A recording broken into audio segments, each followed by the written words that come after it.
नमस्कार दोस्तों, स्वागत है आपका अपने यूट्यूब चैनल पर ऑल एग्जाम जीएस। तो शुरू करते हैं आज का टॉपिक। आज का टॉपिक है टाइप्स ऑफ राइट इंडिया। आज हम इस वीडियो में देखने वाले हैं जो भी 5 प्रकार के राइट होते हैं इंडिया में, वो कौन कौन से हैं। तो एक एक करके हम इनको डिस्कस करेंगे। सबसे पहले देखेंगे हम हबीब कोर्स, फिर देखेंगे मंडमस, फिर देखेंगे प्रोविजन, फिर देखेंगे सर्टियोररी, फिर देखेंगे क्यू वारंटो। कभी भी एग्जाम में आपसे पूछता है कि इंडिया में कितने प्रकार के राइट, तो आपको टिक ला के आना है। इंडिया में 5 प्रकार के राइट होते हैं। हमेशा याद रखना, इंडिया में 5 प्रकार के राइट होते हैं। तो देखिए, सुप्रीम कोर्ट को जब भी किसी के फंडामेंटल राइट का हनन होता है तो उसको पावर दी गई है, ओरिजिनल एंड वाइड पावर दी गई है कि वो इन 5 प्रकार के राइटों का यूज करे।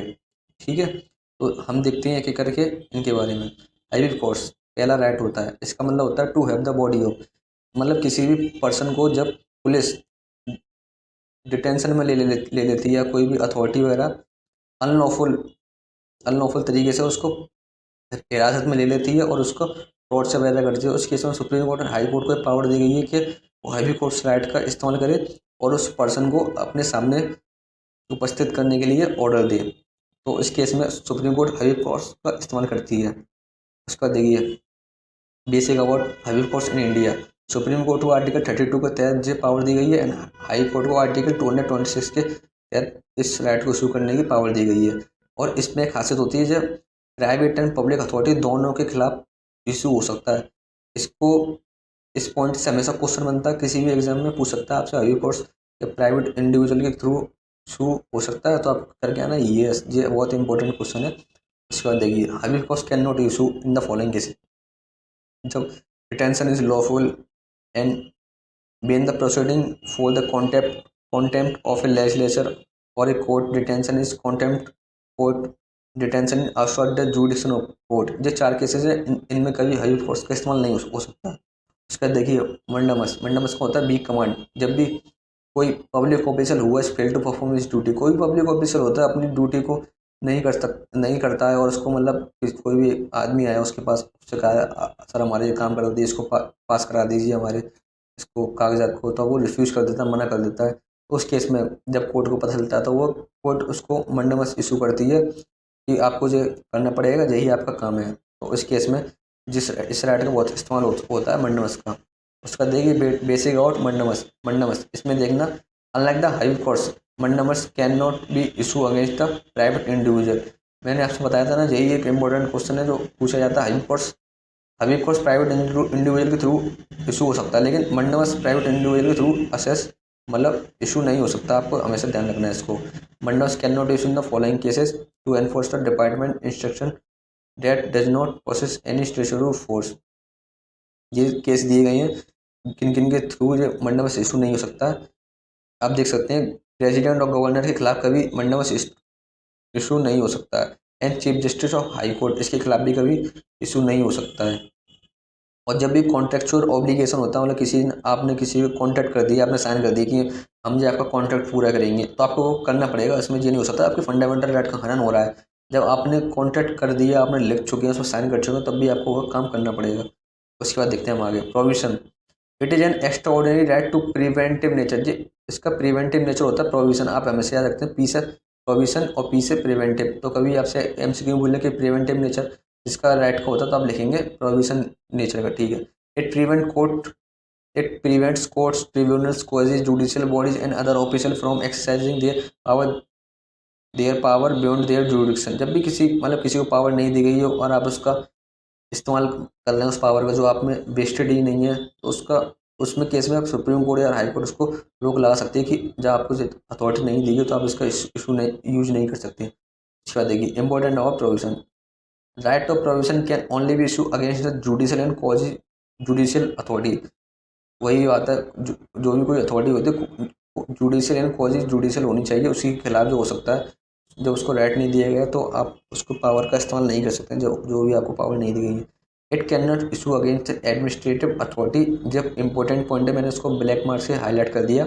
आप इसकी पीडीएफ डिस्क्रिप्शन में डाउनलोड कर सकते हैं और उसका कोई रिवीजन कर सकते हैं। हम आगे चलते हैं, चलो देखते हैं आगे। सर्टिफाइड का मैं टू बी सर्टिफाइड। जब भी देखिए this right is issue by a high court in the authority to the lower court. मान लीजिए सुप्रीम कोर्ट से हाई कोर्ट को इशू होता है, इस केस में जब भी कोई पेंडिंग केस होता है, मतलब लोअर कोर्ट में जो भी कोई पेंडिंग हो सकता है तो अपर हाई कोर्ट क्या सकता है, उस केस को हमारे पास भेज दीजिए, हम इस पर सुनवाई करेंगे। जब भी कोई छोटे मोटे कोर्ट जब भी उसको कोई भी कानून को मतलब आदेश नहीं सुना पा रहे या उनको थोड़ा उन्हें डर लगता कहीं मीडिया वीडियो कुछ गलत सलत ना कहे, तो सुप्रीम कोर्ट वगैरह कहती है कि आप इसको हमारे पास भेजिए और हम इसको चेक करेंगे। इसके कोई भी जुडिशरी में मिस्टेक वगैरह होती है तब सुप्रीम कोर्ट इस मामले में चेक करती है। मिस्टेक इन जुडिशरी इस चेक होती है, इस केस में क्यूर्स किया जाता है। और देखिए, it can not issue against legislative body and private individual और बॉडीज।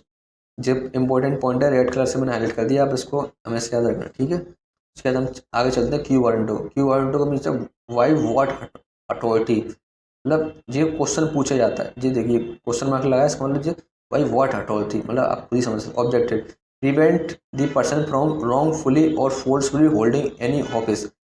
जैसे आप समझ लीजिए डोनाल्ड ट्रम्प मान लीजिए, तो वो कैसे कर रहे थे कि नहीं मैं तो वाशिंगटन व्हाइट हाउस में जाऊंगा और वहीं पर रहूंगा, मैं अपना वो करूँगा। जब उसको आपको कोई अथॉरिटी नहीं दी गई है उस व्हाइट हाउस में जाने की, तो आप कैसे जा सकते हैं, देखिए इसके देखिए।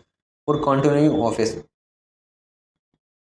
Y right of quo warranto to court has authority to ask the holder of the office why what authority he is holding office. मतलब किसी को मान लीजिए प्रेसिडेंट है कोई मान लीजिए और उसको हार गया वो इलेक्शन में, और फिर भी वो उस ऑफिस में जा रहा है, काम कर रहा है। सुप्रीम कोर्ट उससे पूछ सकती है कि आप किस अथॉरिटी से उसमें काम कर रहे हैं, जब आप तो हार ही गए हैं, आपको तो कोई अथॉरिटी नहीं है इस पावर में आने की, तो आप क्यों कर रहे हैं। इसको बोलते हैं क्यू वारंटो। ये सुप्रीम कोर्ट और हाई कोर्ट दोनों इशू करते हैं इसको। उसके लिए basic about quo warranto. Quo warranto can be issue only when the substantive public office और permanent characters created by the status और by the constitution is involve. Constitution involve होता है, उसमें इशू होता है। It can not be issue against any private और the ministerial office. इसको आप ध्यान रखना, प्राइवेट और मिनिस्ट्रियल ऑफिस के विरुद्ध कभी इशू नहीं हो सकता है। उसके बाद देखिए, रिमेंबर जो 3-4 पॉइंट जो आपको हमेशा याद रखनी है, जी इनसे हमेशा एमसीक्यू बनते हैं। देखिए, right of India are borrowed from English law. English law मतलब जो ब्रिटिश है वहाँ से हमने इसको बोरो किया है, उसके कॉन्स्टिट्यूशन से। जो इसको बोलते हैं प्रेरोगेटिव राइट। इसको हमेशा याद रखना। प्रेरोगेटिव कितने टाइप्स के होते हैं, तो आपको लिख के आना 5 प्रकार के। तो देखिए, आर्टिकल 226 जे भी, और आप इसको एग्जाम में यूज कर सकते हैं अपनी आंसर राइटिंग में। और इसको देखना, आर्टिकल 26 एम्पावर और high court of India to issue the right. जो 5 प्रकार के राइट हैं उसको इशू करने का अधिकार देती है। Article 32 also empower parliament to authorize any other court to issue this right.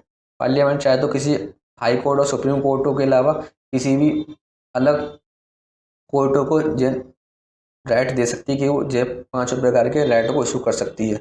और एक और चीज़, सबसे मेन इंपॉर्टेंट वाला जो पॉइंट बनता है आपके एग्जाम में पूछा जाता है कि आपसे पूछा जाएगा कि वाइडर जो राइटिंग जूरिडिक्शन है वो हाई कोर्ट और सुप्रीम कोर्ट में किसका वाइडर है, मतलब किसको अधिकार है। मतलब दोनों तो फंडामेंटल राइटों को एनफोर्समेंट करने के लिए इशू करती हैं, लेकिन जो हाई कोर्ट है फंडामेंटल राइट को एनफोर्स करने के लिए तो इशू करती है राइट है, लेकिन इसको इसके अलावा भी और भी राइटों को इशू करने का इसको अधिकार दिए गए हैं। तो हमेशा याद रखना इस पॉइंट को इसको। और आप हमारे टेलीग्राम चैनल से जुड़ सकते हैं और इम्पोर्टेंट पीडीएफ, इस लेक्चर की पीडीएफ भी आपको टेलीग्राम चैनल पर मिल जाएगी। और मैंने इसकी गूगल ड्राइव लिंक भी डिस्क्रिप्शन में दे दी है, आप चाहें तो वहाँ से ही पीडीएफ डाउनलोड कर सकते हैं। तो इस वीडियो को लाइक करिए, शेयर कीजिए, सब्सक्राइब कीजिए। अगर आपको वीडियो पसंद आए तो उस पर कमेंट भी कीजिए। सो आशा करता हूँ आपको वीडियो हेल्पफुल रही हो और इसकी पीडीएफ जरूर डाउनलोड करना, जो आपके क्विक रिवीजन में आपके काम में आएगी। सो थैंक यू दोस्तों, आज के लिए इतना काफ़ी है। Come to learn and go to serve.